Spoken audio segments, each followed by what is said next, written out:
My brothers and sisters in Christ, in today's first reading, we hear, for most intents and purposes, the end of the story of Hagar and Ishmael in the book of Genesis. There is a future mention of it, but for the most part, their story, as far as recorded, ends here.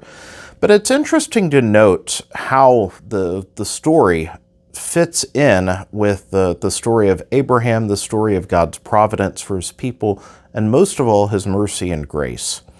We know from past readings, or if you haven't followed, Hagar is the slave of Abraham. Abraham in the societies gets to an old age childless, since Sarah is unable to conceive. Hagar, as a slave girl, is given to Abraham as a concubine to conceive a child so that there can be some progeny of Abraham to continue the family.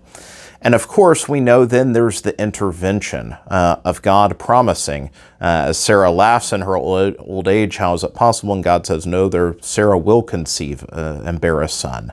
And so this is where Isaac comes forth, and of course the line of the people of Israel, coming forth from Abraham, Isaac, and Jacob.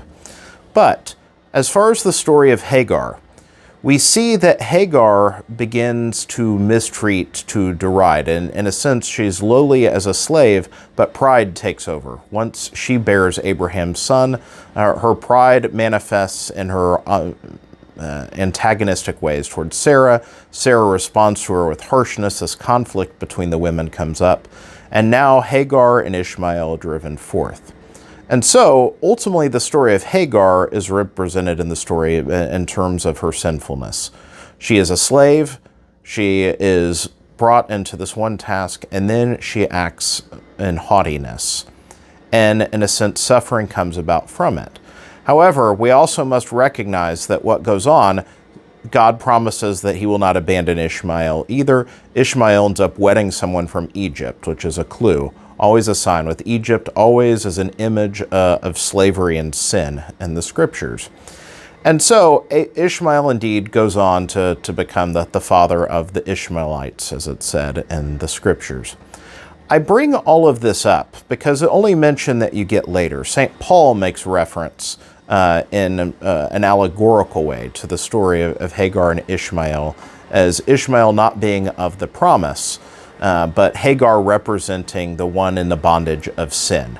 As a slave girl, she's the one in sin versus the line through Sarah as the line of freedom. He makes an analogy of grace versus bondage of sin.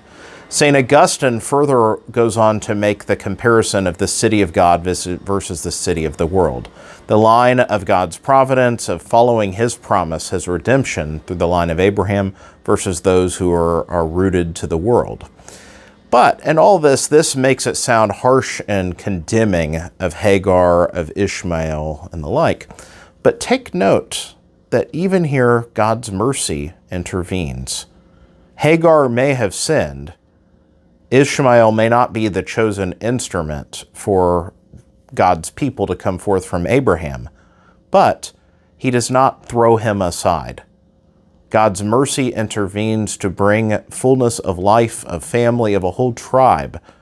For Ishmael, when they're dying in the desert, he intervenes with the well of water. Even though they may be earthly, even though they may be in the bondage of sin, God's mercy and pity never ceases to work for the good of all of his people. Indeed, we always have the choice. And no matter how depraved, how far and low we fall in our sinfulness, God will never cease to seek us out.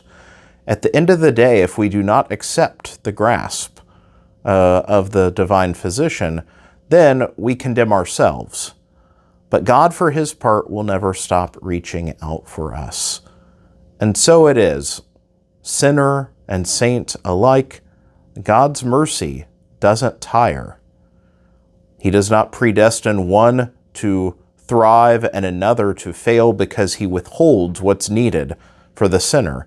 No, indeed, he desires the salvation of all, and he will never stop reaching out and providing for the goodness of all. We must accept his mercy. May God bless you all.